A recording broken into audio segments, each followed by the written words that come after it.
The breaking news I just mentioned now, California is to become the 5th state in the union to allow terminally ill patients to legally end their lives. Of course, most people who are terminally ill need assistance on this matter. How that will play out with a signature of Governor Jerry Brown to come on Fox News. Well, here's one for you. It sounds like one thing on the surface, and then you realize it's something else. More Wall Street executives should have been in prison by now for causing the economic meltdown that led to the Great Recession. That, all of a sudden, according to the former Federal Reserve Chairman, Ben Bernanke. He has a new memoir coming out called The Courage to Act. It comes out tomorrow. And in it, Ben Bernanke writes that the feds focus too heavily on indicting big banks rather than targeting those who actually cause the problems. The former Fed chief writes, and I quote, "It would have been my preference to have more investigation of individual action, since obviously everything that went wrong or was illegal was done by some individual, not by some abstract firm." Of course, the Great Recession began in December of 2007, ended in June of 2009, making it the longest recession since World War II. Analysts say more than 7 million people lost their jobs. The net worth of U.S. households plunged trillions of dollars. Home prices fell 30%. And the gross domestic product, which measures all the goods and services in our economy, plummeted more than 4%. Tens of thousands of businesses also filed for bankruptcy. And still to this day, one Wall Street executive, a guy from Credit Suisse, sits in jail because of it. Just one. Fox News senior judicial analyst Judge Andrew Napolitano joins us now. Well, isn't this absolutely fascinating? This man who was in charge of everything back in the day and could have said something then waits until the statute of limitations runs out and it's time to sell a book to open his mouth. Hey, Ben Bernanke, thanks a whole hell of a lot for that.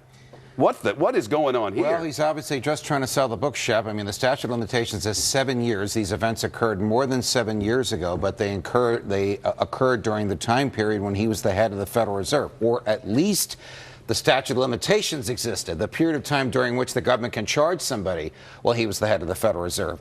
Did he express the wishes he expressed this morning to anybody in the Bush administration? He was the head of the Federal Reserve for the last 4 years of that. To anybody in the Obama administration, he was the head of the Federal Reserve for the first 4 years of that. Did he ever express that? Did he articulate the view? Here are the human beings that I think broke the law, and here are the laws that I think they broke. Here's the evidence that I have, and I think you should start an investigation. Or did he wait till the book came out when nobody could be prosecuted no matter what he said or suggested? There's no journalist in America who would not have been happy to have Ben Bernanke come say anything to him or her over those 4 years in which he was in charge. Right. So now he's got a book coming out and he says people should be in prison. You know what he doesn't say? Which people. Right. Not one name in there. Or for what crimes or what the evidence is. Look, a lot of people got away with a lot of bad things. Some of it was bad judgment. Some of it was risky financial ventures with other people's money. Some of it was undoubtedly criminal behavior.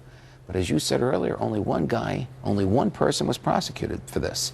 People in the government caused this to happen. People in private banking caused this to happen. Nobody except this one guy was seriously pursued. Justice Department today, with a year and a half to go, and the president's administration says it has a different attitude. Today it says it will not give corporations a break. It will not merely just fine them unless they cough up the names of individuals who did that stuff. In terms of the crisis of 2007, way too little and way too late. We bailed these banks out. Yes, we did. We didn't bail out any average Joe who lost his house because suddenly was underwater and couldn't sustain things. We didn't bail out the little guy. We bailed out the banks. We didn't put anybody in jail. One guy from Credit Suisse. And now he speaks? Right. You and I sat here while the Congress was voting on TARP.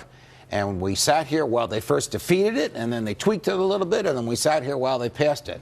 And we talked about, where is that money going to? It's not going to the people that lost it. It's not going to Main Street. It went to AIG, and it went to the big banks so that they could be made whole again. Is that the job of the federal government? Or is the federal government's job to provide an atmosphere of freedom in which nobody can commit fraud against anybody else and get away with it? Well, people should be in prison. We don't know which people.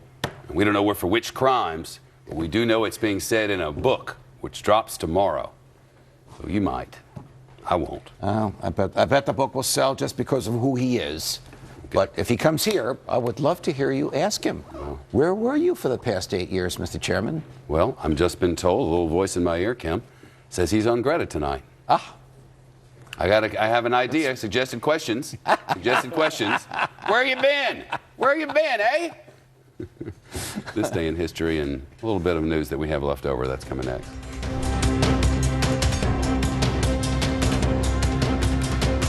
This program is brought to you by Milk-Bone Brushing Chews. Tastes like a treat, cleans like a toothbrush. I love